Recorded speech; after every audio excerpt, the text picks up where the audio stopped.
everyone, I'm Sazwin Azira and I'm excited to guide you through one of the most important steps in landing your next job, which is mastering the interview.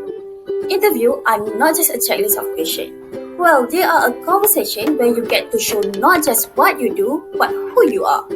Today, we will break down how to answer the most interview question effectively, and I will share the key do's and don'ts to help you shine in the interview room or over Zoom. So, let's jump right in. Before we get into specific questions, here's something important you need to understand. Interviewers are not just checking if you can do the job. Every interview question is designed to answer three big questions, which is, are you a good fit for the team? Do you communicate well? And are you motivated and self-aware? So when you are answering, keep in your mind your answer should help them picture you as part of their team. Let's start with one of the most common openers, which is tell me about yourself. Now, this is not your life story.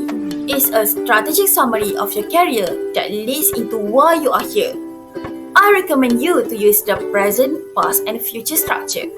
Start with what you are doing now professionally.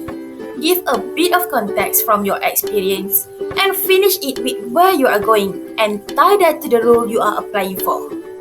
For example, I'm currently a data analyst at XYZ Corporation, where I work on improving reporting system. I started in finance, which built my foundation in numbers and problem solving. Now I'm looking to move into a role where I can combine analytics with strategic decision, like this one. Do you notice how it stay focused, relevant, and position you for this job specifically? Next, most frequently asked question is what are your strengths? Resist the urge to give a laundry list of adjectives. Instead, choose one or two key strengths that directly connect to the job and back them up with a real-life example. Here are some tips for this question. Strengths are more believable when they are demonstrated through a story. So you need to tell the interviewer a story about your strength. For example, one of my strengths is creative problem solving. When our team faced a store product launch, I led a quick brainstorming sprint, which helped us redesign a feature and launch on time. Specific stories make you memorable. This is not about bragging, but it's about showing your value in action. Now let's tackle a tricky one. What's your greatest weakness? The goal here is not to confess your flaws, but is to show self-awareness and a growth mindset. Be honest, but choose something that does not hurt your core ability to do the job. Always remember these tips. Be honest, but smart. For example, I used to have trouble speaking up in meetings. I realized it was holding me back, so I started preparing taking points in advance. It helped me contribute more confidently and consistently. This shows reflection, action, and improvement, and all things employees respect. Now let's talk about behavioral questions. This usually sound like, tell me about a time when.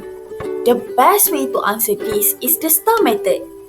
Situation is to set the scene. Task is what needed to be done.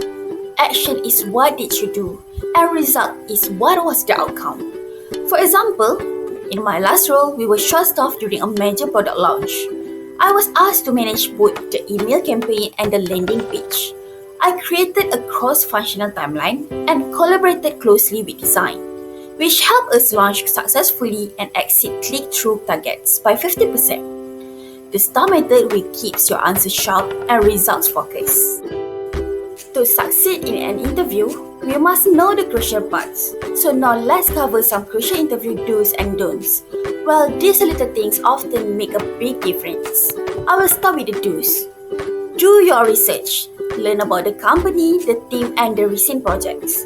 Do make eye contact. It builds trust and show confidence. Do pause before answering. Taking a breath helps you stay clear. Do ask thoughtful questions. This is your chance to show engagement. And now for the don'ts. Don't memorize answer word for word. You will sound robotic. Don't interrupt. Let the interviewer finish speaking. Don't speak in generalities. Share concrete examples instead of general statements. Don't forget to follow up. Send a thank you note or email afterward. These tips sound simple, but they really elevate how you will perceive. Let's finish strong with a few final tips to boost your confidence. The first one is practice your answers out loud. It's very different than just thinking them through.